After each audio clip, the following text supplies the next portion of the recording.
ఆత్మీయ పాఠాలు spiritual lessons part 2. So ఆత్మీయ పాఠాల్లో మన ఆత్మకు శక్తి బలము కావాలండి. సో మన శరీరానికి శక్తి బలం కావాలంటే ఏం చేస్తాము? ఆహారం తీసుకుంటాము.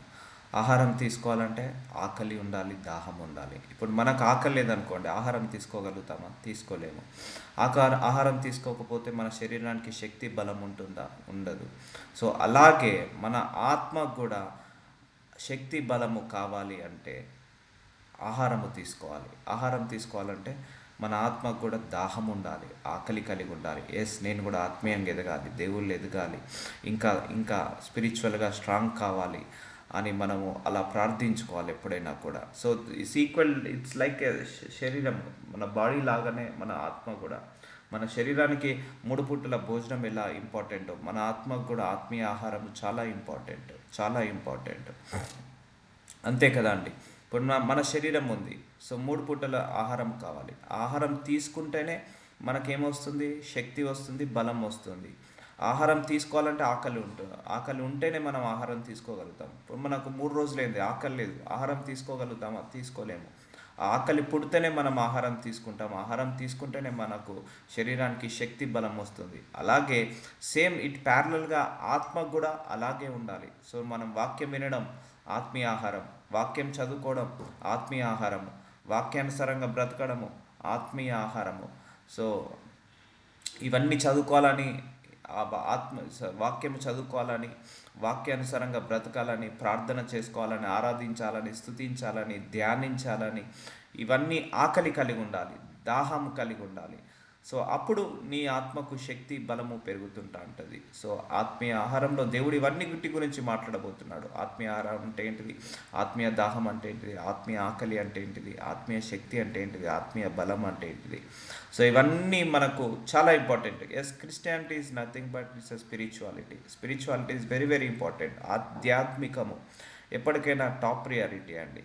సో చాలామంది కూడా ఆధ్యాత్మికం వైపు ఎదురు చూస్తారు. నువ్వు ఎప్పుడైతే ఆత్మీయంగా బలపడతావో నీ యొక్క మైండ్ సెట్ కూడా మారిపోతుంటుంది. సో ఎవరైతే శరీరానుసారులుగా నడుస్తారో వాళ్ళు పరలోక రాజ్యాన్ని చూడలేరు. ఆత్మీయానుసారంగా నడిచే వాళ్ళే పరలోక రాజ్యాన్ని చూస్తారు. చూద్దాము ఈరోజు దేవుడు ఏం చెప్పబోతున్నాడు. సో ఎఫెసీలకు రాసిన 6వ అధ్యాయం 24 మన ప్రభువైన యేసుక్రీస్తును శాశ్వతమైన ప్రేమతో ప్రేమించే వారికి అందరికీ కృప కలుగును గాక. సో ప్రేమ, శాశ్వతమైన ప్రేమ. సో ఈ ప్రేమ అనేది ఆత్మీయ ఆహారానికి సంబంధించింది. ఆత్మ ఫలాల్లో ఒక ఫలము ప్రేమ. సో ఆయన ఏమంటున్నాడు? యేసుక్రీస్తు శాశ్వతమైన ప్రేమతో ప్రేమించే వారికి అందరికీ కృప కలుగును గాక. సో ప్రేమలో మనం అభివృద్ధి చెందాలండి, అప్పుడే నీ ఆత్మీయంగా బలపడతాము. ఇప్పుడు నేను ఒక దైవజనుడిగా నేను వాక్యాన్ని బోధిస్తున్నాను. ప్రేమ లేకుండా బోధిస్తే, ఇష్టం లేకుండా బోధిస్తే అది బోధించడం కరెక్ట్గా ఉండదు. సో అందుకే ప్రేమ అనే ఫలంలో మనం అభివృద్ధి చెందాలి. సో ఆత్మ ఫలాల్లో అతి ముఖ్యమైన ఫలము ప్రేమ. సో మనం 40 days ఫాస్టింగ్ ప్రేయర్స్ చేస్తున్నాం, కానీ మన మనసులో ప్రేమ లేదు.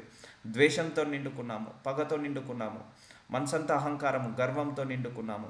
సో ఆ ప్రార్థన దేవుడికి అందుతుందంటారా అండి? ఒకసారి గమనిద్దాము. నా ప్రార్థనకు ఎందుకు జవాబు రావట్లేదు? ఒకసారి ఆలోచిద్దాము. సో మన మనసు నిండా ఎందుకంటే దేవుడు నిన్ను ఆశీర్వదించే ముందు, నీ ప్రార్థనకు జవాబు ఇచ్చే ముందు దేవుడు ఎప్పుడైనా మన హృదయాన్ని చూస్తాడు. మన ముఖాన్ని, మన హెయిర్ని, మన హెయిర్ స్టైల్ని చూడడండి. నీ హృదయం నిండా ద్వేషం ఉంది, ఆ ద్వేషంతో నిండుకున్న హృదయంతో నువ్వు ప్రార్థన చేస్తున్నావు అనుకో, అది దేవుడికి ముట్టదు. నీ హృదయం నిండా పగతో నిండుకున్న హృదయంతో నువ్వు ప్రార్థన చేస్తున్నావు అనుకో, అది దేవుడికి ముట్టదు, దేవుడి దాకా వెళ్ళదు. నీ హృదయం ఎప్పుడైతే యథార్థంగా ఉంటుందో, నీ హృదయం ఎప్పుడైతే సత్యవంతంగా ఉంటుందో, నీ హృదయం ఎప్పుడైతే శుద్ధ హృదయంగా మారుతుందో, అప్పుడు నువ్వు ప్రార్థించు, దేవుడి దగ్గర నుంచి సమాధానం వస్తుంది. ముఖ్యంగా నీ హృదయంలో ప్రేమ అనే ఫలం ఉంటే, నీ హృదయంలో క్షమాపణ అనే ఫలం ఉంటే, అప్పుడు నీకు తొందరగా జవాబు వస్తుంది. ఎందుకంటే ఇవన్నీ బ్లాకర్స్ మనందరికి కూడా. మనం ఒకరిని ద్వేషిస్తే అది వాళ్ళకు చెడు కాదండి, మనకే చెడు. ఒకరిని మనము పగ పెట్టుకుంటే అది వాళ్ళకేం కాదు, మనకే ప్రాబ్లం అవుతుంది. అలాంటి హృదయంతో మనము ప్రార్థించినప్పుడు దేవుడి దాకా అందదు. అది ఏ హృదయం అయితే ప్రేమతో నిండుకొని, ఏ హృదయం అయితే యథార్థ హృదయంతో నిండుకొని, ఏ హృదయం అయితే తగ్గింపు తత్వంతో ఉండి ప్రార్థిస్తుందో, ప్రేమ అనే గుణముతో ఉండి ప్రార్థిస్తుందో, క్షమాపణ అనే గుణంతో ఉండి ప్రార్థిస్తుందో, ఆ ప్రార్థనకు దేవుడు జవాబిస్తాడు. ఇప్పుడు నేనే ఉన్నాను. ఇప్పుడు నేను మీ అందరికీ ప్రార్థన చేస్తున్నాను. సో నా మనసు నిండా ద్వేషంతో నిండుకుంది, లేకపోతే పగతో నిండుకుంది, కుళ్ళుతో నిండుకుంది. సో నేను ప్రార్థించాను అనుకో, జవాబులు వస్తాయండి? రావు. దేవుడు ఇవ్వడు. అలాంటి ప్రార్థనను వినడు దేవుడు. ఎప్పుడైనా ప్రార్థన చేసే నోరు కంటే ప్రార్థన చేసే హృదయాన్ని దేవుడు చూస్తాడు. ఆ హృదయం యథార్థంగా, సత్యవంతంగా, ఆ హృదయము ప్రేమతో నిండుకొని, క్షమాపణ నిండుకొని ఉన్న హృదయంతో ప్రార్థించినప్పుడు దేవుడు త్వరగా జవాబిస్తాడు, ఇన్స్టెంట్గా జవాబిస్తాడు. సో కాబట్టి మార్చుకోవాలి. ఈ ప్రేమ అనే ఫలంలో అభివృద్ధి చెందాలి. సో ఆత్మీయ పాఠాలలో, ఆత్మ ఫలాలలో ఒక ఫలం ఏంటిదంటే ప్రేమ. సో ఈ ఆత్మీయంగా అన్ని విషయాలలో మనం ఎదుగుదాము. ఇట్లా ఆత్మీయ ఆహారంలో ఎదుగుదాము, ఆత్మీయ దాహము కలిగి ఉండాలి, ఆత్మీయ ఆకలి కలిగి ఉండాలి, ఆత్మలో శక్తి బలము కలిగి ఉండాలి. ఇప్పుడు మనమందరము ద్వేషంతో నిండుకుంటాం అనుకోండి, మన ఆత్మకు శక్తి రాదు, మన ఆత్మకు బలము రాదు. ఎందుకంటే ఆత్మఫలం కాదది, శరీర ఫలం అది. కోపము, ద్వేషము, పగ శరీర ఫలము. ఆత్మఫలము ప్రేమ, దయ, కరుణాలత్వము, దీర్ఘశాంతము, ఇవి ఆత్మఫలము. సో అప్పుడు నీ ఆత్మకు ఏమవుతుంది? శక్తి పెరుగుతుంది, సామర్థ్యం పెరుగుతుంది. So now you can choose it. నీకు కోపం కావాలా, ప్రేమ కావాలా, ద్వేషం కావాలా, పగ కావాలా, లేకపోతే దీర్ఘశాంతం కావాలా? So you can choose it now. So యేసుక్రీస్తును శాశ్వతమైన ప్రేమతో ప్రేమించు వారికి అందరికీ కృప కలుగును గాక. యోహాను సువార్త 4:23. అయితే యథార్థముగా ఆరాధించువారు ఆత్మతోనూ సత్యంతోనూ తండ్రిని ఆరాధించు కాలము వచ్చుచున్నది. చూడండి, మనము ఆత్మతో వాక్యము చదవాలండి. సో ప్రార్థించాలి, అయ్యా నేను వాక్యం చదువుతున్నా, పరిశుద్ధాత్మ దేవుడా నాకు ఈ వాక్యాన్ని అర్థం చేపించండి, వింటున్నాను, ఈ వాక్యాన్ని అర్థం చేపించండి. సో నువ్వు ఆరాధించేటప్పుడు కూడా నీ ఆత్మతో ఆరాధించాలి, ప్రార్థించాలి. నీ ఆత్మతో ఆరాధించే శక్తిని నాకు ఇవ్వు ప్రభువా. కొంతమంది ఆరాధిస్తారండి, వాళ్ళు మర్చిపోతారు, ఈ లోకంలో ఇన్వాల్వ్ అయిపోతారు ఆ వర్షిప్లో. సో అలా వర్షిప్లో ఇన్వాల్వ్ అయిపోవాలి. సో ఆత్మతో ఆరాధించాలి. సో దేవుడు ఆత్మ కాబట్టి మనం దేవుడి కోసం ఏ చేసినా కూడా శరీరంతో చేయొద్దు, ఆత్మతో చేయాలి. అంటే నువ్వు ఆత్మీయంగా ఎదిగినప్పుడే నువ్వు ఆత్మతో చేయగలుగుతావు. సో శరీర సంబంధులు శరీరంతో చేస్తారు, ఆత్మ సంబంధులు ఆత్మతో చేస్తారు. మన దేవుడు శరీర సంబంధి కాదు, ఆత్మ సంబంధి. కాబట్టి మనందరం కూడా ఆత్మీయంగా తప్పకుండా ఎదగాలి. This is mandatory. So spirituality చాలా చాలా ఇంపార్టెంట్. సో అందుకే నువ్వు ఆరాధించేటప్పుడు కూడా ఆత్మతో ఆరాధించాలి. సో నువ్వు వాక్యము బోధించేటప్పుడు ఆత్మతో బోధించాలి, ప్రార్థన చేసేటప్పుడు ఆత్మతో ప్రార్థించాలి. సో అలాగే నువ్వు దేవుణ్ణి మెడిటేట్ చేసినప్పుడు నీ ఆత్మకు కూడా సామర్థ్యం పెరుగుతుంటుంది. తండ్రిని ఆరాధించు కాలము వచ్చుచున్నది, ఇది ఇప్పుడునే వచ్చి ఉన్నది. తన్ను ఆరాధించువారు అట్టివారే కావాలని తండ్రి కోరుకుంటున్నారు. సో ఆత్మతో ఆరాధించాలి, మనము ఆత్మతో దేవుణ్ణి పూజించాలి, ఆత్మతో దేవుణ్ణి సేవించాలి, ఆత్మతో దేవుడి వాక్యము చదవాలి. ఆ దేవుడి వాక్యము ఆత్మ లేకుండా చదవలేము. సో ఆ ఆత్మతో మనము దేవుడి కార్యాలు చేయాలి. సో ఆత్మీయులే మాత్రమే ఆత్మతో చేయగలుగుతారు. సో మళ్ళీ చెప్తున్నాను, మనందరము శరీర సంబంధులము కానే కాదు, ఆత్మ సంబంధం. ఈ శరీరానికి మనకు రుణము లేదు. ఒక శరీరము ఒకరోజు మనకి ఇక్కడే వదిలేసి వెళ్తాము. ఈ శరీరము పరలోకానికి వెళ్ళదు. సో మన ఆత్మనే పరలోకానికి వెళ్తుంది. కాబట్టి ఆత్మీయంగా ఎదగాలి. ఆత్మీయంగా ఎదగాలంటే మనకి ఏం కావాలి? దాహము కలిగి ఉండాలి, ఆకలి కలిగి ఉండాలి. అప్పుడే మనం ఎదగగలుగుతాము. అప్పుడు నీ ఆత్మకు శక్తి వస్తుంది, బలం వస్తుంది. సో దేవుడు ఆత్మ గనుక ఆయనను ఆరాధించువారు ఆత్మతోనూ సత్యంతోనూ ఆరాధింపవలెను. చూసారండి, మన దేవుడు ఆత్మ. సో నేను చెప్పాను చాలా సందర్భాల్లో, ఏది శరీరము ఏది ఆత్మ. శరీరము మనం కొట్టివేద్దాము, ఆత్మను మనము హైలైట్ చేద్దాము. ఎప్పుడైనా కూడా ఆత్మను గెలిపించాలని చూద్దాం. మనందరికీ ధన్యత అండి. గొప్ప గొప్ప వాక్యాలు ఇస్తున్నాడు దేవుడు. ప్రతిరోజు మనకు మంచి మంచి వాక్యాలు పరిశుద్ధాత్మ దేవుడు ఆత్మీయ పాఠాలను బోధిస్తున్నాడు. మనం భూలోకంలో ఎలా ఉండాలి, పరలోకానికి ఎలా వెళ్ళాలి, అండ్ భూలోకంలో మనము ఎలా బ్రతకాలి, ఇవన్నీ కూడా మనకు మంచి మంచి బంగారం లాంటి మాటలు చెప్పాలంటే, ఇవన్నీ ముత్యాల లాంటి మాటలు. ఇవన్నీ ప్రతిరోజు మనకు పరిశుద్ధాత్ముడు ప్రత్యేక శ్రద్ధ తీసుకొని చెప్తున్నాడు. సో ఎవరు కూడా నెగ్లెక్ట్ చేయొద్దు.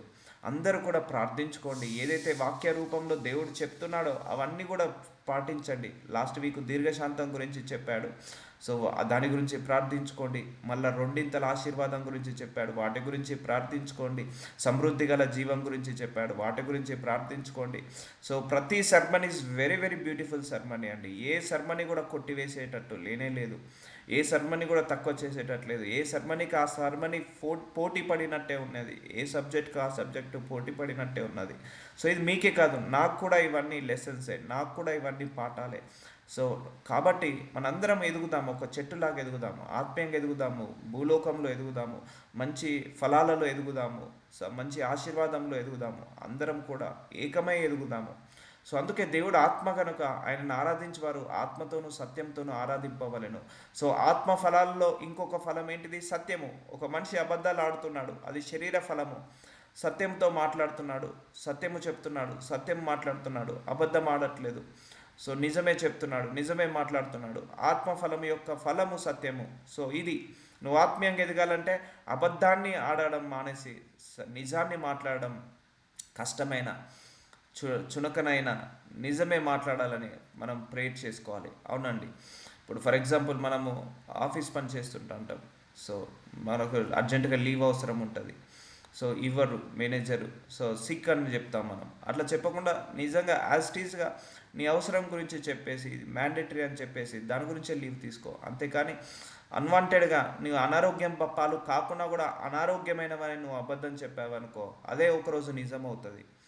సో అలా చెప్పకూడదు. So maximum will try our level best to control our mouth to speak evil words or లేకపోతే అబద్ధం ఆడడానికి, ఆ లై ఆడడానికి కంట్రోల్ చేసుకుందాం. ఎందుకంటే ఆత్మీయ పాటలలో అసత్యము కూడా శరీర ఫలము, అసత్యము కూడా నీ ఆత్మీయ జీవితాన్ని పాడు చేస్తుంది. ఇంతకుముందు ఏం చెప్పాడు? ప్రేమ. ఇప్పుడు ఏం చెప్తున్నాడు దేవుడు? సత్యం అని చెప్తున్నాడు. సో ఇంకోటి ఏంటిది? ఆత్మతో ఆరాధించాలని చెప్తున్నాడు. సో ఈ నెలంతా కూడా మనం ఆత్మీయ పాఠాలలో ఫోకస్ చేద్దాం. సో ఇంకా మనం మార్చుకుందాం.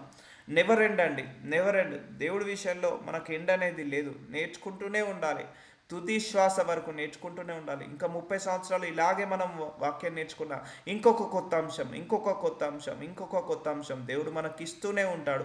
అరే నువ్వు ఇంకా ఇక్కడ మారాలిరా, నువ్వు ఇక్కడ మార్చుకోవాలి, ఇక్కడ నువ్వు తగ్గాలి, ఇక్కడ నువ్వు నెగ్గాలి, ఇక్కడ నువ్వు ఒదిగి ఉండాలి, ఇక్కడ నువ్వు మార్చుకోవాలి, మనస్సుని మార్చుకోవాలి. ఇంకా చెప్తూనే ఉంటాడు దేవుడు. ఇంకా 30 సంవత్సరాలు మనం దేవుడితో నడిచినా ఇంకా కొత్తనే మనకు దేవుడి విషయంలో, మన ఆత్మీయ విషయంలో ఇంకా కొత్తనే. ఎందుకంటే నెవర్ ఎండ్ ఇది. We are the learners.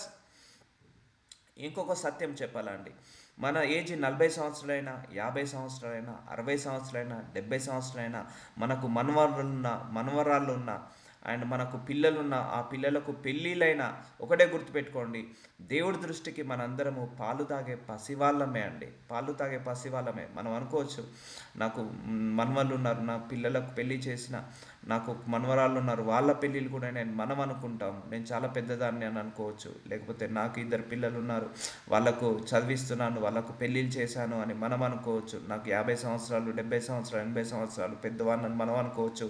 కానీ దేవుడి దృష్టికి మాత్రం గుర్తుపెట్టుకోండి, మీరైనా నేనైనా అందరం కూడా పాలు తాగే పసివాళ్ళం అండి. మనం ఆయన దృష్టికి పసివాళ్ళలాగానే కనపడతాం.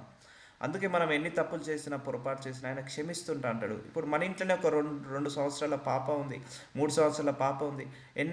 ఎంతో అల్లరి చేసినా, ఎంతో తప్పులు చేసినా, ఎన్నో పొరపాటు చేసినా మనం క్షమిస్తామా లేదా? కొడతామా? దండిస్తామా? ఆ 2 సంవత్సరాలు, 3 సంవత్సరాల పాపను, పాలు తాగే పాపను ఇంకా నవ్వుకుంటాము వాళ్ళు చేసే చేష్టలు, వాళ్ళు మాట్లాడే మాటలను బట్టి. సో మన దేవుడు కూడా అంతే అండి. నిన్ను నన్ను ఎలా చూస్తాడంటే ఆయన ఒక పసి పాప వల్లే చూస్తాడు, ఒక పాలు తాగే పసి వాళ్ళ వల్లే చూస్తాడు. ఇంకా ఎంత ఆత్మీయంగా ఎదిగినా, ఇంకా 50 సంవత్సరాలు నేను దేవుడు సేవ చేసినా కూడా, 50 సంవత్సరాలు ఇంకా మనం బోధించుకున్న, విన్న, ఆత్మీయంగా ఎదిగిన, ఆ బైబిల్ పట్టుకొని చదువుకున్న, ఆత్మీయంగా ఎదిగిన, లేకపోతే 50 సంవత్సరాలు నువ్వు దేవుడిని తెలుసుకున్నా కూడా నువ్వు దేవుడి దృష్టికి, మనందరం దేవుడి దృష్టికి పాలు తాగే పసి వాళ్ళమండి. ఈ సత్యాన్ని మాత్రం మర్చిపోవద్దు. He will treat you like a kid, infant, not only kid, infant. ఇంకా పిల్లవాళ్ళ వల్లే మనల్ని ట్రీట్ చేస్తాడు. సో అంత హంబుల్గా ఉంటాడు మన దగ్గర, అంత కైండ్గా ఉంటాడు. నాకు దేవుడు రీసెంట్గానే ఈ మర్మము బయలుపరిచాడు. సో మన ఇంట్లో చిన్న పాపలు ఉన్నారు అనుకోండి, 3 సంవత్సరాలు 4 సంవత్సరాలు, మనం ఎలా ట్రీట్ చేస్తాం వాళ్ళను? ఎంత గాజు బొమ్మలాగా చూసుకుంటాం, ఎంత బంగారు బొమ్మలాగా చూసుకుంటాం చిన్నపిల్లల్ని. వాళ్ళకు టైంకి తినడం, వాళ్ళు ఏమైనా తప్పు చేసినా మనము సర్ది చెప్పడం, లేకపోతే వాళ్ళు నవ్వుకోవడము, లేకపోతే వాళ్ళకు ట్రైనింగ్ ఇవ్వడం. వాళ్ళు తప్పు చేస్తుంటే ట్రైనింగ్ ఇస్తామా ఇవ్వమా? అట్లా కాదు నాన్న, ఇట్లా చేసుకోమని ట్రైనింగ్ ఇస్తాము. వాళ్ళు నడవలేకపోతే చేయి పట్టుకొని నడిపిస్తాం, పడ్డా కొద్దీ మనం లేపుతుంటా అంటాం. లేకపోతే వాళ్ళకు మంచి భోజనం పెట్టాలని, మంచి ఆహారం ఇవ్వాలని, వాళ్ళకు మంచి ప్రొటెక్షన్ ఇవ్వాలని, లేకపోతే వాళ్ళు ఏం ప్రమాదంలో పడకుండా, అడ్డంకులు ఆటంకాలు లేకుండా వాళ్ళకు మంచిగా ప్రొటెక్షన్ 24/7 మన కళ్ళు వాళ్ళ మీద ఉంటాయా ఉండయా అండి చిన్నపిల్లల మీద? సో అలాగే దేవుడు కూడా మన మీద అలాగే కళ్ళు పెట్టుకొని ఉంటాడు. ఆయన దృష్టికి మనందరం ఎప్పుడు కూడా చిన్న పిల్లల్లాగా కనపడతామండి, చాలా చిన్న పిల్లవాళ్ళం. నువ్వు ఎన్ని సంవత్సరాలు ఎన్నో తెలియదు నాకు, మీ ఏజ్ 60, 70, 80, కానీ దేవుడి దృష్టికి నువ్వు 2 సంవత్సరాలు 3 సంవత్సరాలే. అందుకే వీఆర్ లర్నర్. దేవుడి దృష్టికి మనం ఎప్పుడు కూడా మనము ఏంటిది, మనము నేర్చుకునే వాళ్ళము. మనం ఎప్పుడు students, we are students to God. మనం దేవుడికి స్టూడెంట్స్ లాంటి వాళ్ళము, లర్నర్, శిష్యుల లాంటి వాళ్ళము. ఆయన మన గురువు, ఆయన మన టీచర్, ఆయన మన మెంటర్, ఆయన మన గైడ్. సో ఇవన్నీ కూడా మనకు నేర్పిస్తుంటా అంటాడు. ఇంకా 50 సంవత్సరాలు మనకి ఇలా వాక్యం బోధించినా ఇంకా కొత్తవి నేర్పిస్తూనే ఉంటాడు, కొత్తవి నేర్పిస్తూనే ఉంటాడు. అనే ఆధ్యాత్మికమైన గురువు మన దేవుడు, ఆధ్యాత్మికమైన గురువు. What a wonderful God. మనకు మంచి దేవుడు ఉన్నాడండి, మంచి దేవుడు ఉన్నాడు. ఆయన కసి చూపించే దేవుడు కాదు, కోపాన్ని చూపించే దేవుడు కాదు. అండ్ ఆయన ఎప్పుడు కూడా కనికరాన్ని, దయను, వాత్సల్యాన్ని, ప్రేమనే చూపించే దేవుడు. ఇప్పుడు 3 సంవత్సరాల పాప కానీ బాబు కానీ కష్టపడితే మనం చూడగలుగుతామా అండి? విలవిలలాడిపోతామా? వాడిపోమా? వాళ్ళ ఆకలి అయితే చూడగలుగుతామా? చూడలేము. సో దేవుడు కూడా మనల్ని అలాగే ట్రీట్ చేస్తాడు. సో అనుకోండి, I'm the in front of God 2 years kid, 3 years kid అని అనుకోండి. నేను దేవుడి దృష్టికి 2 సంవత్సరాలు 3 సంవత్సరాల బాబుని, 3 సంవత్సరాల పాపను అనుకోండి. ఎందుకంటే మన ఏజ్తో ఆయనకు సంబంధం లేదు. సో చెప్పాలంటే మనందరి ప్రవర్తన ఆయన దృష్టికి అలాగే ఉంది, అవునా కాదా? మనం తప్పులు చేస్తున్నామా లేదా? ఇక్కడ ఎవరైనా పర్ఫెక్ట్ ఉన్నామా? మన అందరం ఎవరం పర్ఫెక్ట్ కాదండి, మనం ఇంకా నేర్చుకుంటున్నాం అంతే. ఇప్పుడు మనకు వచ్చి 40-50 సంవత్సరాలైనా కూడా ఇంకా ఎక్కడో ఒక దగ్గర అబద్ధం ఆడుతున్నాము, ఇంకా ఎవరో ఒకరిని ద్వేషిస్తున్నాము, ఇంకా ఎవరో ఒకరి మీద పగబడుతున్నాము. సో ఇంకా మనం మిస్టేక్ చేస్తున్నామా లేదా? 40 years వచ్చినా, 50 years వచ్చినా, 60 years వచ్చినా ఇంకొకరి గురించి నెగిటివ్గా మాట్లాడుతున్నాము, ఇంకొకరి గురించి చెడ్డగా ఆలోచిస్తున్నాము. సో మనం ఇంకా తప్పులు చేస్తున్నామా లేదా? ఎస్ చేస్తున్నాము. అయినా మనం క్షమించబడుతున్నాము. ఎందుకంటే నువ్వు నేనైనా దేవుడి దృష్టికి 2-3 సంవత్సరాల బేబీలాగా ఉన్నాము. సో ఆయన మార్చుకుంటున్నాడా లేదా మనకి వాక్యాలన్నీ ఇచ్చి? ఎస్, ఆయన మనకు అందరికీ ప్రతిరోజు వాక్యాన్ని ఇచ్చి మారుస్తున్నాడు, మెల్లిగా మారుస్తున్నాడు. ఎందుకు మారుస్తున్నాడు? సో మనం ఆయనకు 2 సంవత్సరాలు 3 సంవత్సరాల బేబీలాగా కనపడుతున్నాము కాబట్టి మెల్లిగా మార్చుకుంటున్నాడు. ఇప్పుడు మన పిల్లలకు కూడా 2 సంవత్సరాలు 3 సంవత్సరాల పిల్లలకు కూడా మనం మార్చుకుంటామా లేదా? అరే అది నోట్లో పెట్టుకోవద్దు, అయ్యో అలా నడవద్దు, అక్కడ నడవద్దు, చెప్పులు వేసుకొని నడవాలి, అది తినద్దు, కింద పడ్డాయన్నీ తినద్దు, చేతులు నోట్లో పెట్టుకోవద్దు, హ్యాండ్స్ వాష్ చేసుకోవాలి అని వాళ్ళు ఎన్ని తప్పులు చేసినా, పొరపాటు చేసినా మనం ఏం చేస్తాం? సరిదిద్దుకొని ట్రైనింగ్ ఇచ్చి నేర్పిస్తామా లేదా? అలాగే దేవుడు కూడా మనల్ని సరిదిద్దుతుంటా అంటాడు, నేర్పిస్తుంటా అంటాడు, ట్రైనింగ్ ఇస్తుంటా అంటాడు, సరి చేస్తుంటా అంటాడు. సో ఇప్పుడు పిల్లలు కూడా ఒకసారి చెప్తారు, మనం చెప్తాము నోట్లో చేయి పెట్టద్దు నాన్న అని. సో వాళ్ళు పెడతారు, మళ్ళీ పెడతారు, తర్వాత ఏం చేస్తాం? గట్టిగా చెప్తాము. సో అలాగే మనం వినకపోతే దేవుడు కొంచెం గట్టిగా చెప్పినా చెప్తాడు, దండిస్తాడు కూడా. అది ఆయన ప్రేమ, ఆయన వాత్సల్యము. స్కూల్కి వెళ్ళకపోతే ఒకరోజు చెప్తాము స్కూల్కి వెళ్ళాలి నాన్న అని. సో వెళ్ళకపోతే ఏం చేస్తాము? 2వ రోజు కొంచెం గట్టిగా చెప్తాము, 3వ రోజు కూడా వినకపోతే ఒక దెబ్బేస్తాము. సో అలానే తండ్రి చెడ్డవాడవుతాడా, తల్లి చెడ్డదవుతుందా? కాదు, వాళ్ళ బాగు కోసమే. సో మన దేవుడు కూడా మన దృష్టికి, మనము కూడా మన దేవుడి దృష్టికి పాలు తాగే పసివాళ్ళం అండి. అందుకే మనకు ప్రతిరోజు ఏదో ఒక పాఠాన్ని నేర్పించి ఆయన స్వరూపంలోకి మార్చుకుంటున్నాడు, ఆయన సత్యంలోకి మార్చుకుంటున్నాడు. ఆయన ఫలాలు, ఆత్మ ఫలాలైన ప్రేమ, కరుణ, కృప, దయ, వాత్సల్యంతో నేర్చుకుంటున్నాడు. అయినా మనం తప్పులు చేస్తుంటా అంటాం, అయినా కూడా దేవుడు సరి చేస్తుంటా అంటాడు.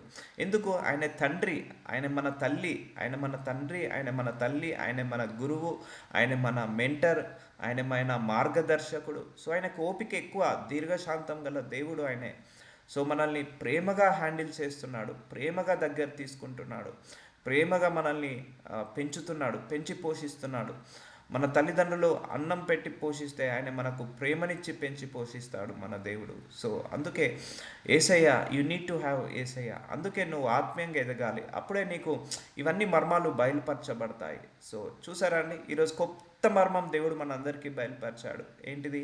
మనందరము 3 సంవత్సరాల పసిపాలము. అందుకే మనం ఎన్ని తప్పులు చేసినా తప్పులను సరిదిద్దుతున్నాడు, మళ్ళీ నేర్పిస్తున్నాడు, మళ్ళీ ట్రైనింగ్ ఇస్తున్నాడు. అలానే తప్పులు చేయమని నేను ఎంకరేజ్ చేయట్లేదు, దేవుడు కూడా ఎంకరేజ్ చేయడు తప్పులు చేయమని. బట్ మనం శరీరంలో ఉన్నాము కాబట్టి పడిపోతుంటాం, లేస్తుంటాం. పడిపోయిన ప్రతిసారి మన తండ్రి లేపుతుంటా అంటాడు. సో ఈ వాక్యాలన్నీ దేవుడు పెట్టేశాడు. సో వాక్యానుసారంగా మనం నడవాలి, అప్పుడే నువ్వు ఆత్మీయంగా నడిచినట్టు. సో ఆత్మ గనుక ఆయనను ఆరాధించేవారు ఆత్మతోనూ సత్యంతోనూ ఆరాధింపవలెను. సో దేవుడు ఈరోజు మనకి ఇంకొక మర్మాన్ని బయలుపరిచాడు. సత్యము అనే ఫలం లేదు గాలి, ప్రేమ అనే ఫలం లేదు గాలి. ఇంకొక మర్మం ఏం బయలుపరిచాడు? మనందరం దేవుడి దృష్టికి పాలు దాగే పసివాళ్ళ వలె ఉన్నామని బయలుపరిచాడు. సో ఎబ్రీలకు రాసిన 4వ అధ్యాయం 12వ వచనం, ఎందుకనగా దేవుని వాక్యము సజీవమై. సో వాక్యానికి ఎక్స్పైరీ డేట్ ఉండదండి. ఈ వాక్యం మీరు ఏదైతే ఉంటున్నారో ఇది జీవం గల వాక్యము, సత్యవాక్యము. సో ఈ వాక్యం అట బలము గలదై. చూసారా, ఈ వాక్యంలో బలం ఉంటుంది, సజీవం ఉంటుంది. అవును కదా, మనం ఏదైనా కష్టాలు ఉన్నప్పుడు మనం వాక్యం వింటున్నాం అనుకో, అది దేవుడు సూటిగా స్పష్టంగా ఖచ్చితంగా మనతో మాట్లాడినట్టే ఉంటుంది. మనం ఏదైనా బాధలో ఉన్న, సంతోషంలో ఉన్న, ఆనందంలో ఉన్న వాక్యం వింటున్నప్పుడు మనసుతో మాట్లాడుతున్నట్టే ఉంటుంది. అందుకే సజీవము. ఇది వాక్యంలో సత్యం ఉంది, ఈ వాక్యంలో జీవం ఉంది, ఈ వాక్యంలో బలం ఉంది. నువ్వు ఆత్మీయంగా ఎదగాలంటే దేవుడి వాక్యము చదువుకోవాలి. దేవుడి వాక్యం చదువుకోవడం మాత్రమే కాదు, దాన్ని అర్థం చేసుకోవాలి. దేవుడు మాత్రం వాక్యాన్ని అర్థం చేసుకోవడం మాత్రమే కాదు, దాని ప్రకారంగా వినాలి, దాని ప్రకారంగా నడవాలి. దేవుడి వాక్యము దాని ప్రకారంగా నడవాలంటే బోధకుల మాట వినాలి. బోధకులలో మళ్ళీ దుర్బోధలు చెప్పే వాళ్ళు ఉంటారు, వాటి మాటను ఎక్స్క్లూడ్ చేయాలి. సో దేవుని వాక్యము సజీవము గలదై రెండంచుల గల ఎటువంటి ఖడ్గము కంటే వాడిగా ఉంది. ఇప్పుడు రెండంచుల ఖడ్గం ఉంటుంది, యుద్ధానికి వెళ్ళే వీరుడికి రెండంచుల ఖడ్గం ఇస్తారండి, ఎటువైపు వేసినా తెగుతుంది అది. సో వాక్యము కూడా మన హృదయాలను మారుస్తుంది, తెగుతుంది. ఒక కత్తి తీసి గుచ్చినట్టుగా అవుతుంది వాక్యము. అలా ఉంటుందండి వాక్యానికి చాలా పవర్ ఉంటుందండి, ఎవరు నెగ్లెక్ట్ చేయొద్దు. సో నువ్వు ఆత్మీయంగా ఎదగాలంటే వాక్యము ఇంపార్టెంట్, వాక్యానుసారంగా నడవడం ఇంపార్టెంట్. దానికి ఏం చేయమని చెప్పాను? ఆకలి కలిగి ఉండాలి. ఏం ఆకలి? వాక్యము చదవాలన్న ఆకలి కలిగి ఉండాలి, దాహము కలిగి ఉండాలి. వాక్యానుసారంగా నడవాలన్న ఆకలి, దాహము కలిగి ఉండాలి. వాక్యాన్ని వినాలన్న ఆకలి, దాహము కలిగి ఉండాలి. సో విన్న వాక్యాన్ని మర్చిపోకుండా ఆచరణలో పెట్టాలన్న ఆకలి, దాహము కలిగి ఉండాలి. అప్పుడే నీకు ఈ ఆహారము దొరుకుతుంది. సో నీ ఆత్మీయ ఆహారంలో వాక్యము ఒక ఆహారము. సో మంచి పుష్టికరమైన ఆహారము, శ్రేష్టమైన ఆహారము. దేవుడు ప్రతిరోజు మనందరికీ ఈ ఆత్మీయ ఆహారాన్ని ప్రతిరోజు అందిస్తున్నాడు. ఆ రోజు ఇజ్రాయేల్ ప్రజలకు మన్నాని కురిపించాడు, ప్రతిరోజు మన్నాని కురిపించాడు, ఆత్మీయ ఆహారము. సో అది శరీరానికి సంబంధించిన ఆహారము. కానీ మనకు దేవుడు ఆత్మీయ ఆహారాన్ని ప్రతిరోజు మనకి ఇస్తున్నాడు. ధన్యులం, మనందరం కూడా గొప్ప ధన్యులం అండి. మంచి మంచి వాక్యాలు దేవుడు ఇస్తున్నాడు. సో దేవుడి వాక్యము సజీవము బలము గలదై రెండంచులు గల ఎటువంటి ఖడ్గము కంటే వాడిగా ఉండి ప్రాణాత్మలను, కీళ్లను, మూలుగును విభజించినంత మట్టుకు దూరుచు హృదయం యొక్క తలంపులను, ఆలోచనలను శోధించుచున్నది. చూసారా, వాక్యము హృదయాన్ని క్లీన్ చేస్తుంది, శుద్ధపరుస్తుంది. హృదయాన్ని, మనసుని శుద్ధపరుస్తుంది వాక్యము. ఈట్ మనం తింటాం కదా, ఆహారం ఎలాగైతే తింటామో వాక్యాన్ని కూడా అలా తింటూ ఉండాలి. ప్రతిరోజు కూడా చదువుతూ ఉండాలి, ప్రతిరోజు వింటుండాలి వాక్యము. ప్రతిరోజు నువ్వు ఆచరణ పెడుతూ ఉండాలి. అమ్మో, దేవుడు ఇన్ని కమెంట్మెంట్స్ ఇచ్చాడు, అవన్నీ నేను ఫుల్ఫిల్ చేయాలి. ఆశ, ఆకలి, దాహము, ఆత్మీయంగా ఎదగాలి, ఆ తాపత్రయము, ఆ పట్టుదల, ఆ దేవుల్లో ఏకం కావాలి, ఆ దేవుడితో నడవాలి. సో ఎందుకంటే దేవుడు మనకు ప్రతిరోజు ఇంత మంచి వాక్యం ఎందుకు ఇస్తున్నా అంటే మనందరినీ పరలోక రాజ్యానికి ప్రిపేర్ చేస్తున్నాడు. మనందరం అంతిమ దినాల్లో ఉన్నాం, దేవుడికి సమయం ఎక్కువ లేదు. రెండో రాకడ సమయం వరకు ఆయన ప్రిపేరింగ్ అస్ సెట్ ఆఫ్ పీపుల్ని ప్రిపేర్ చేస్తున్నాడు. సో అందుకే we should not never neglect. So దేవుడి వాక్యము, అందుకే చెప్తున్నాను, పరలోక రాజ్యానికి వెళ్ళేది శరీర సంబంధుల, ఆత్మ సంబంధులు, ఆత్మీయులు మాత్రమే, విశ్వాసులు మాత్రమే, పరిశుద్ధులు మాత్రమే, పవిత్రులు మాత్రమే, నీతిమంతులు మాత్రమే, సత్యవంతులు మాత్రమే పరలోక రాజ్యానికి వెళ్తారు. కానీ దొంగలు, వ్యభిచారులు, నరహత్య చేసేవాళ్ళు, మోసాలు, అన్యాయాలు, అక్రమాలు, దొంగతనాలు చేసేవాళ్ళు, వీళ్ళందరూ శరీర సంబంధులు. వీళ్ళందరూ కూడా పరలోక రాజ్యానికి ప్రవేశింపలేరు. సో మనందరము ఆత్మ సంబంధులము, ఆత్మీయ పాఠాల్లో ఎదుగుదాము, ఆత్మీయ పాఠాలు నేర్చుకుందాము. అందులో ఆత్మీయ పాఠాలలో ఒకటి పాఠం ఏంటిది? వాక్యము. ఆత్మీయ ఆహారంలో ఒక ఆహారం ఏంటిది? వాక్యము. సో ఆత్మీయ ఆహారంలో మనల్ని బలపరిచేది, మనకు శక్తినిచ్చేది వాక్యము. సో వాక్యము వాక్యము వాక్యము ఇది చాలా ఇంపార్టెంట్. అది నీ హృదయాన్ని శుద్ధి చేస్తుంది. నువ్వు కష్టాల్లో ఉన్నప్పుడు ఓదార్పునిస్తుంది. నువ్వు కన్నీళ్ళలో ఉన్నప్పుడు తుడుస్తుంది వాక్యము. నువ్వు బాధలో, చింతల్లో, విచారణలో ఉన్నప్పుడు నిన్ను బలపరుస్తుంది, స్ట్రెంగ్త్నిస్తుంది, స్టెమినానిస్తుంది, ఎనర్జీనిస్తుంది, నీ ఆత్మకు బలాన్ని ఇస్తుంది, నీ శక్తినిస్తుంది నీ ఆత్మకు వాక్యము. సో కాబట్టి never neglect read the Bible, never neglect listen to the word of God. దేవుడు వాక్యం ఎవరైనా మంచి బోధకులు చెప్తున్నారు అనుకోండి, అది వినడానికి ఎప్పుడు కూడా నువ్వు వెనక ముందాడద్దు. సో ఒక్కొక్కరి దగ్గర ఒక్కొక్క కంటెంట్ ఉంటుంది. మంచిగా ఆత్మ ప్రేరేపణతో బోధించే దైవజనులు, గొప్ప గొప్ప దైవజనులు ఉన్నారు మన భూలోకంలో. వాళ్ళవి వినండి. కొంతమంది దుర్బోధనలు ఉన్నారు, అవన్నీ వినకండి, మైండ్ పాడైపోతుంది. సో వాక్యం ఏదైతే ఉందో ఆ వాక్యానుసారంగా చెప్పే దైవజనులు, ఆత్మ ప్రేరేపణతో చెప్పే దైవజనుల గురించి వినండి. అలాగే వాక్యము చదువుకోండి. చదువుకోటప్పుడు అర్థము కాకపోతే మనకు దేవుని సహాయం అడగాలి. సో అప్పుడు నీకు దేవుడి యొక్క సహాయం పొందుకుంటావు, పరిశుద్ధాత్మ యొక్క సహాయాన్ని పొందుకోవాలి. అండ్ ఇంకొకటి, వాక్యము మనం ఎప్పుడు కూడా ఒక ఫ్రీ మైండ్ తోటి చదవాలండి. టెన్షన్తో, ప్రెషర్స్తో ఇక కంప్లీట్ చేయాలి 10 minutesలో అట్లా కాదు. అట్లా ఎప్పుడు చదవద్దండి వాక్యము. నువ్వు వాక్యం ఎప్పుడు కూడా భక్తితో, శ్రద్ధతో, పట్టుదలతో, లేకపోతే ఎలా అంటే నాకు అర్థం చేపించు ప్రభు, దీంట్లో మర్మాలు తెలుసుకోవాలని. ఫర్ ఎగ్జాంపుల్, నువ్వు గడగడగడ 10 చాప్టర్లు చదివావు, ఒక్క ముక్క అర్థం కాలే, వేస్ట్. అర్థం కాని చదువు వ్యర్థము అంటారు, అర్థం లేని చదువు వ్యర్థం అంటారు. అదే నువ్వు ఒకటే చాప్టర్ చదివావు, ఆ ఒక్క చాప్టర్ కంప్లీట్గా అర్థం చేసుకున్నావు, point to point, verse to verse అర్థం చేసుకున్నావు, చాలు. సో నువ్వు ఈరోజు 10 కమెంట్మెంట్స్ చదివావు. సో ఒక శోధన వచ్చింది, కానీ కమెంట్మెంట్ ఫుల్ఫిల్ చేయలేకపోయావు, అది వేస్ట్ అవుతుంది. నువ్వు ఎంత చదివానా అన్నది ముఖ్యము కాదు. నువ్వు ఈరోజంతా 100 పేజీలు చదివావు, ఒక్కరోజు కూర్చొని 100 పేజీలు చదివావు, కానీ నువ్వు దాని ప్రకారంగా నడవలేదు. ఈరోజు శోధన వచ్చినప్పుడు పడిపోయావు, ఆ వాక్యానుసారంగా ఈరోజు నడవలేదు. సో అది వృధానే. సో నువ్వు ఒకటే చాప్టర్ చదువుకున్నావు, ఆ వాక్యాన్ని నువ్వు మనసులో పెట్టుకున్నావు, శోధన వచ్చింది, నువ్వు జయించావు. సో చూసారా, అలా నువ్వు ఎన్ని చాప్టర్లు చదివావు, ఎన్ని పేజీలు చదివావు అన్నది లెక్క కాదు. ఒకవేళ నీకు శ్రమలు వచ్చినప్పుడు, శోధనలు వచ్చినప్పుడు, నీకు పరీక్షలు వచ్చినప్పుడు ఆ వాక్యాన్ని ఎలా ఆచరణలో పెడుతున్నావు, అది ఇంపార్టెంట్ ఎప్పుడైనా కూడా. ఈరోజు నువ్వు ఒకటే వర్స్ చదివావు, కానీ శోధన వచ్చింది, జయించేసావు, ఆ వర్స్ ప్రకారమే నడిచేసావు, యువర్ ధన్యురాలివి. సో నువ్వు 100 చాప్టర్లు చదివి ఆ చదివిన దాన్ని పట్టించుకోకుండా, చదివిన దానిని మనం పాటించకుండా ఉండి చదవనిది మనం కొంచెం చదివి కూడా దాని ప్రకారం నడిచామనుకోండి, అది ఇంపార్టెంట్. నువ్వెంత చదివామన్నది కాదు, ఎన్ని గంటలు కూర్చున్నావు అన్నది కాదు, ఎంత బైబిల్ చదివావు అన్నది కాదు, నువ్వు ఎలా బైబిల్ ప్రకారం నడుస్తున్నావు అన్నదే మ్యాటర్ అవుతుంటుంది. ఇప్పుడు ఫర్ ఎగ్జాంపుల్ ఒక 10 క్వశ్చన్లు చదివానండి ఎగ్జామ్లో, 10కి 10 రాశాను, గుడ్, ఆల్ రైట్. 10 క్వశ్చన్ చదివి ఒక్క క్వశ్చన్ కూడా ఆన్సర్ రాయలేకపోయాను ఎగ్జామ్స్ పెట్టినప్పుడు. అన్నీ చదువుకున్నాను, 10 క్వశ్చన్ చదువుకున్నాను, కానీ ఎగ్జామ్లో ఒక్క క్వశ్చన్ కూడా రాయలేకపోయాను. అది వ్యర్థమంటారా కాదా?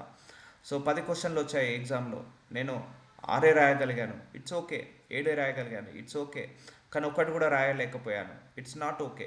సో మనకు మార్కులు రావు. అలాగే నీ పరీక్షలు వచ్చినప్పుడు, శ్రమలు వచ్చినప్పుడు, పోరాటాలు వచ్చినప్పుడు, నువ్వు ఏదైతే వాక్యం ఇప్పుడు వింటున్నావో, ఏదైతే వాక్యము మనం చదువుకుంటున్నామో, ఏదైతే వాక్యం మనకు అర్థమైందో దాన్ని ఆచరణలో పెట్టాలి పరీక్షలు వచ్చినప్పుడు. అప్పుడే నీకు ఆ వాక్యానికి విలువ ఇచ్చినట్టు, అదే వాక్యము నీ జీవితంలో నెరవేరుతున్నట్టు. సో ఇప్పుడు అర్థమవుతుందండి, వాక్యము ఒక సిన్సియర్గా, స్ట్రిక్ట్గా అర్థం చేసుకుంటూ చదవాలి, వర్స్ బై వర్స్. అందుకే ఎప్పుడైనా వాక్యం చదివేటప్పుడు, పరిశుద్ధాత్మదేవుడా నేను వాక్యము చదువుతున్నాను, నాకు ఈ వాక్యంలో ఉన్న మర్మాన్ని నాకు బయలుపరచు, వాక్యంలో ఉన్న అర్థాన్ని నాకు బయలుపరచు, వాక్యంలో ఉన్న మిస్టరీస్ని నాకు బయలుపరచని ప్రార్థించి మనం బయలుపరచండి. లేకపోతే మనకు తెలియదు, ఊరికే చదువుకుంటూ వెళ్తే ఏమీ రాదు. సో అర్థం చేసుకోవాలి, ఎప్పుడైనా కూడా బైబిల్ని అర్థం చేసుకుంటూ చదవాలి. అండ్ ఇంకొకటి, బైబిల్ ఎలా చదవాలంటే, మనము ప్రతిరోజు పాటిస్తున్నాం చూసారా, ఇది కరెక్ట్ బైబిల్ అండి. పాయింట్ అంటే టాపిక్ వైజ్. సో దేవుడు నీతి గురించి ఏం చెప్పాడు, అట్లా నీతి గురించి ఆదికాండం నుంచి ప్రకటన గ్రంథం వరకు ఏమని రాస్తుంది, పరిశుద్ధత గురించి ఏం రాస్తుంది, దీర్ఘశాంతం గురించి ఏం రాస్తుంది, పవిత్రత గురించి ఏం రాస్తుంది, అన్యాయం గురించి ఏం రాస్తుంది, సో మోసం గురించి ఏం రాస్తుంది, తండ్రి గురించి ఏం రాస్తుంది, కుమారుడి గురించి ఏం రాస్తుంది, పరిశుద్ధాత్మ గురించి ఏం రాస్తుంది, వాక్యం గురించి ఏం రాస్తుంది, ప్రార్థన గురించి ఏం రాస్తుంది, విశ్వాసం గురించి ఏం రాస్తుంది, పరలోకం గురించి ఏం రాస్తుంది, భూలోకం గురించి ఏం రాస్తుంది, అలాగే దేవదూతల గురించి ఏం రాస్తుంది. సో మనం ఇవన్నీ కూడా కవర్ చేస్తున్నామా లేదా, బైబిల్లో ఉన్న టాపిక్స్ అన్నీ కూడా కవర్ చేస్తున్నామా లేదా. సో ఇది యాక్చువల్గా బైబిల్ని ఇలా చదివితే మనకి ఇంకా ఈజీగా అర్థమవుతుంటుంది. సో ఒక టాపిక్ వైజ్గా మనం వెళ్తుంటే చాలా చాలా ఈజీగా అర్థమవుతుంటుంది. ఇలా మనం వాక్యం చదువుకోవాలి. అది మనందరికీ ధన్యత. దేవుడు మనకు ప్రతిరోజు కూడా ఇలా అరటిపండు ఒలిచి మనకు నోట్లో పెట్టి జ్యూస్ చేసినట్టుగా ఇస్తున్నాడు. ప్రతిరోజు కూడా ప్రతి టాపిక్ మీద ప్రతి వర్స్ని ఎక్స్ప్లెనేషన్ ఇస్తున్నాడు లేదా పరిశుద్ధాత్మ దేవుడు. Yes, verse by verse explanation ఇస్తున్నాడు. మనందరికీ కూడా మంచి ఫీడింగ్ ఇస్తున్నాడు హోలీ స్పిరిట్ గాడ్. సో అందుకే we should say thanks to Holy Spirit God. మంచి వర్సులను ఇస్తున్నాడు, వాటి యొక్క ఎక్స్ప్లెనేషన్ ఇస్తున్నాడు, టాపిక్ వైజ్గా, సబ్జెక్ట్ వైజ్గా. సో చూసాం కదా మనం దీర్ఘశాంతంలో ఎన్ని మెసేజ్లు ఇచ్చాడో, దీర్ఘశాంతం గురించి, శాంతం గురించి, మనశ్శాంతి గురించి, అలాగే సమృద్ధి గల జీవం గురించి ఎన్ని వర్సెస్ ఇచ్చాడో దేవుడు. అలా ఒకటని కాదు, డే 1 నుంచి ఇప్పటి వరకు కూడా మనకు ప్రతిరోజు కూడా ఆత్మీయ ఆహారాన్ని దేవుడు బలంగా అందిస్తున్నాడు, పుష్టికరంగా ఇస్తున్నాడు, మంచి జ్యూస్ చేసి ఇస్తున్నాడు. ఇవే మనం బైబిల్ చదివితే అర్థం కాకపోవచ్చు. సో అలాంటిది పరిశుద్ధాత్మ దేవుడు ప్రత్యేక శ్రద్ధ తీసుకొని ప్రతి వర్స్ని, ప్రతి టాపిక్ని, ప్రతి సబ్జెక్ట్ని, మన ఇంట్లో జరుగుతున్న విషయాల గురించి కూడా ఎలా హ్యాండిల్ చేయాలో చెప్పాడా లేదా మనందరికీ కూడా. ఎస్, మనందరి కుటుంబాల్లో ఎలా జరుగుతుంది సిచ్యువేషన్స్, మన ఫ్యామిలీలో ఎలా జరుగుతుంది, మన మనసులో ఎలా ఉంటుంది, మన ఆలోచనలు ఎలా ఉన్నాయి, మన బుద్ధి ఎలా ఉంది, వీటన్నిటి మీద కూడా మనకు ట్రైనింగ్ ఇస్తున్నాడా లేదా. ఎస్, ట్రైనింగ్ ఇస్తున్నాడు దేవుడు. సో గొప్ప ధన్యత అండి. సో అందుకే మనం ఎలా ఉన్నామంట దేవుడి దృష్టికి, పాలు తాగే పసివాళ్ళలాగా ఉన్నాము. అందుకే మనకు ప్రతిరోజు కూడా ఫీడింగ్ ఇస్తున్నాడు దేవుడు. ఆత్మీయంగా మనల్ని బలపరుస్తున్నాడు, పడిపోయినా కూడా పర్లేదు నాయన, పర్లేదు నా బిడ్డ, నేను లేబడుకుంటాను కదా, నేను నీకు మళ్ళీ వాక్యం ఇస్తాను కదా, నీకు వాక్యం ద్వారా మాట్లాడి నిన్ను బలపరుస్తాను కదా, మళ్ళా పడిపోయినా కూడా నేను ఉన్నాను కదా అని ఆయన ఎప్పుడు లేపుతూనే ఉన్నాడు. మనం పడ్డ ప్రతిసారి ఆయన లేపుతున్నాడా లేదా. ఎస్, విశ్వాసంలో పడిపోయినా, నీతిలో పడిపోయినా, సత్యంలో పడిపోయినా, పరిశుద్ధతలో పడిపోయినా, పవిత్రతలో పడిపోయినా మళ్ళీ లేపుకొని మళ్ళీ వాక్యం ద్వారా మాట్లాడి మళ్ళీ మనకు ట్రైనింగ్ ఇస్తున్నాడు. Because is your father, is our father, is our mother. ఒక తల్లికి తండ్రికి ఉండే గుణము, 2 గుణాలు ఆయన లోపల ఉన్నాయి. తండ్రి తప్పు చేస్తే గద్దిస్తాడు, అలాగే తల్లి తప్పు చేస్తే దగ్గర తీసుకొని ఓదారుస్తుంది. సో అలాగే 2 గుణాలు ఆయనలో ఉన్నాయి. ఒక తల్లికి ఉండాల్సిన గుణాలు ఆయనలోనే ఉన్నాయి, ఒక తండ్రికి ఉండాల్సిన గుణాలు ఆయన లోపల ఉన్నాయి. సో మనమైనా మన పిల్లలమైనా అందరికీ ఆయన్నే తల్లి తండ్రి, ఆయన్నే గురువు, ఆయన్నే సమాధానకర్త, ఆయనే మనకన్నీ. సో ఇంత గొప్ప దేవుడు మనకు కలిగి ఉన్నాడు. Let us pray. We'll continue tomorrow on Monday. నాజరుడైన యేసయ్య, ఆత్మీయ ఆహారము మాకు ఇస్తున్నందుకు వందనాలు, ఆత్మీయ పాఠాల గురించి మాకు నేర్పిస్తున్నందుకు వందనాలు. Thank you so much my lord. చాలా గొప్ప గొప్ప వాక్యాలు, గొప్ప గొప్ప వచనాలు, గొప్ప గొప్ప మర్మాలు మాకందరికీ బయలుపరచావయ్యా. ఈరోజు మాకందరికీ బయలుపరిచిన విషయం, మేమందరము మీ దృష్టికి అయ్యా పసివాళ్ళ వలె ఉన్నామని మరొక మర్మాన్ని మాకు బయలుపరిచావు తండ్రి. Thank you so much my lord. మీరే మాకు తల్లి, మీరే మాకు తండ్రి నాయన, మీరే మాకు గురువు, మీరే మాకు అన్నీ నాయన. మేము పడ్డ ప్రతిసారి లేపుతూ మమ్మల్ని ఆత్మీయంగా బలపరుస్తున్నందుకు పరిశుద్ధాత్మ దేవుడా మీకే శతకోటి వందనాలు, శతకోటి స్తోత్రాలు, శతకోటి కృతజ్ఞతలు చెల్లిస్తున్నాను తండ్రి.